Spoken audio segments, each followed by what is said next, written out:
Assalamualaikum warahmatullahi wabarakatuh. Sobat Rohid Muslim Story yang dimuliakan Allah, semoga kita selalu dalam keadaan sehat walafiat. Amin ya rabbal alamin. Manusia menjadi makhluk yang paling tinggi derajatnya dibandingkan ciptaan Allah Subhanahu wa taala lainnya. Ini dikarenakan manusia dibekali oleh Allah akal dan pikiran agar dapat membedakan yang hak dan yang batil. Jadi tidak heran jika seseorang manusia selalu ingin tahu akan suatu hal. Misalnya saja tentang proses awal mula terjadinya alam semesta. Pasti di pikiran kita pernah bertanya-tanya, bagaimana proses alam semesta ini terbentuk? Proses ini menjadi penting untuk kalian ketahui, agar bisa menambah keimanan kita kepada Allah Subhanahu wa taala. Untuk itu, di momen kali ini kita akan membahas tentang awal mula proses terbentuknya alam semesta dari versi ilmiah dan versi Al-Quran. Sobat Tauhid Muslim Story yang dimuliakan Allah, sejak dahulu sampai sekarang ini, para ilmuwan dan para ahli astronomi berlomba-lomba dalam mencari penjelasan mengenai terbentuknya alam semesta ini. Dan ada beberapa ilmuwan yang mengemukakan pendapatnya. Teori yang pertama yaitu teori kabut atau teori nebula. Teori ini dikemukakan oleh seorang filsuf dari Jerman pada tahun 1753 yang bernama Immanuel Kant.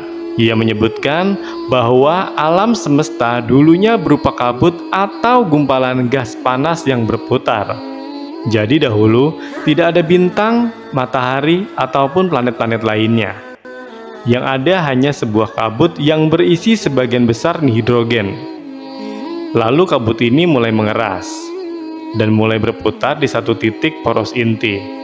Karena memiliki suhu yang lebih panas dibandingkan dengan area lainnya, maka pertama terbentuklah matahari di titik poros intinya. Kemudian ketika partikel kabut yang mengeras tadi berputar mengelilingi matahari, maka di saat itu mulailah terbentuk planet-planet termasuk bumi kita di dalamnya. Pada hakikatnya, teori ini menjadi tidak relevan lagi ketika ada ilmuwan bernama Raymond Littleton dari Britania mengatakan alam semesta ini awalnya ada dua buah matahari kembar. Dan salah satu dari matahari itu meledak karena tertabrak meteor. Lantas matahari yang meledak itu menjadi serpihan-serpihan bebatuan kecil. Yang lama-kelamaan, bebatuan tadi menjadi planet dan mulai mengelilingi matahari yang tidak meledak tadi. Teori ini pun disebut teori bintang kembar yang dikemukakan pada tahun 1337. Ini menjadi teori kedua dalam pembahasan kita kali ini. Lalu datang lagi teori ketiga lainnya yang dikemukakan oleh Hermann Bondi dan Flat Oil dari Cambridge University pada tahun 1948. Mereka mengatakan bahwa alam semesta ini tidak ada awal mula penciptaan dan juga tidak ada akhirnya. Semuanya terlihat sama sejak dahulu sampai sekarang ini. Dan tentu saja kita sebagai seorang muslim pasti akan menolak mentah-mentah mengenai teori ini. Karena teori ini menjelaskan bahwa tidak ada hari kiamat. Sebagaimana yang kita ketahui, di agama Islam wajib dari kita untuk mempercayai tentang hari akhir ini. Dan tentunya hal ini bertentangan dengan apa yang Allah firmankan di surat Al-Hajj ayat ke-7 yang berbunyi, dan sungguh hari kiamat itu pasti datang dan tidak ada keraguan kepadanya, dan sungguh Allah akan membangkitkan siapapun yang ada di dalam kubur. Maka pada saat itu ada banyak sekali ilmuwan yang menolak teori ini.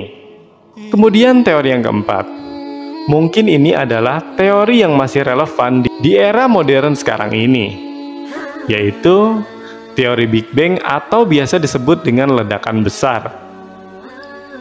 Pada awalnya, teori ini dikemukakan oleh seorang ilmuwan yang berasal dari Belgia yang bernama Abel Lemaitre pada tahun 1927. Kemudian teori ini disempurnakan oleh astronom Amerika Serikat yang bernama Edwin Hubble dengan menggunakan teleskop buatannya yang bernama teleskop Hubble. Ia melihat planet-planet itu berputar mengelilingi matahari dan bergerak semakin jauh. Nah, coba sobat-sobatku, kita berpikir secara logika. Kalau planet-planet yang bergerak menjauhi tadi, kita putar waktu mundur. Kita mundurkan waktu sejauh-jauhnya. Maka planet-planet tadi akan bergerak mendekati satu titik, yaitu matahari. Yang lama-kelamaan akan menjadi satu planet saja. Coba sekarang kita majukan lagi waktunya. Satu planet besar ini meledak, kemudian serpihan-serpihan planet tadi terpental karena ada gaya dorong dari ledakan tadi. Yang semakin waktu, serpihan planet itu semakin menjauh dari titik ledakan. Kita umpamakan ada sebuah batu bulat besar, yang kita tanamkan sebuah bom di tengah batu itu. Kemudian bom itu meledak sehingga pecahlah batu tadi dan pecahan itu tersebar acak ke semua penjuru. Logikanya seperti itu sobat-sobat. Sehingga ini menjadi teori yang relevan hingga sampai hari ini. Dan banyak menjadi rujukan ilmuwan-ilmuwan modern sebagai teori terbentuknya alam semesta. Dikarenakan teori ini memiliki dasar, yaitu dilihat dari melalui teleskop Hubble tadi. Sobat Tauhid Muslim Story yang dimuliakan Allah, sekarang kita akan lihat proses terbentuknya alam semesta dalam versi Islam. Di Al-Quran itu sendiri, Allah telah menjelaskan tentang bagaimana alam semesta ini diciptakan. Di dalam Al-Quran, surat Al-Anbiya, Allah berfirman, "Dan apakah orang-orang kafir tidak mengetahui bahwa langit dan bumi keduanya dahulu menyatu? Kemudian kami pisahkan antara keduanya. Ia dan kami jadikan segala sesuatu yang hidup berasal dari air, maka mengapa mereka tidak beriman?" Maksudnya dari ayat ini adalah, sebelum menjadi alam semesta atau yang biasa disebut galaksi Bima Sakti, yang di dalam galaksi yang luas ini terdapat bumi tempat tinggal kita. Dahulunya adalah satu kesatuan atau bisa dibilang satu planet yang besar. Kemudian pecah hingga menjadi galaksi dan banyak planet-planet lainnya yang mengelilingi matahari ini. Yang dikatakan Al-Quran di 1400 tahun yang lalu sebelum adanya teknologi canggih. Bukankah firman Allah di Al-Quran ini ada kesamaan dengan teori Big Bang yang kita bahas tadi? Seperti yang kita ketahui, Nabi kita Baginda Muhammad SAW adalah seorang yang buta huruf, dan bagaimana bisa Nabi kita mendahului pemikiran ilmuwan modern Edwin Hubble? Bahkan teori ini mempunyai selisih ribuan tahun ketika Edwin Hubble mengemukakan kembali. Dan yang terpenting, penemuan ilmiah ini sesuai dengan apa yang ada di Al-Quran. Bahwasanya Al-Quran tidak akan pernah salah, karena Al-Quran berasal dari Allah sang pemilik segalanya. Sobat-sobatku seiman, kita sebagai umat Islam harusnya menjadikan Al-Quran sebagai landasan dan prinsip hidup.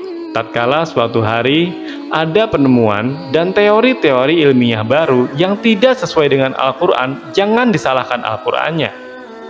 Karena penemuan dan teori ilmiah tadi pasti salah dan akan berubah di kemudian hari. Atau penemuan itu benar, tapi tidak sesuai dengan Al-Quran, berarti pemahaman kita yang salah akan Al-Quran.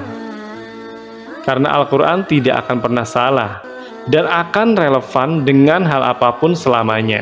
Kita sebagai umat Islam harusnya bangga karena memiliki Al-Quran dan hadis Nabi sebagai pedoman hidup. Karena Al-Quran berasal dari zat yang menciptakan alam semesta dan isinya.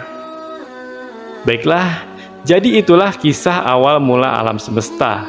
Semoga kisah kali ini dapat memberikan pelajaran yang penting untuk kita semua. Sampai jumpa di kisah-kisah yang seru dan penuh makna selanjutnya. Saya akhiri.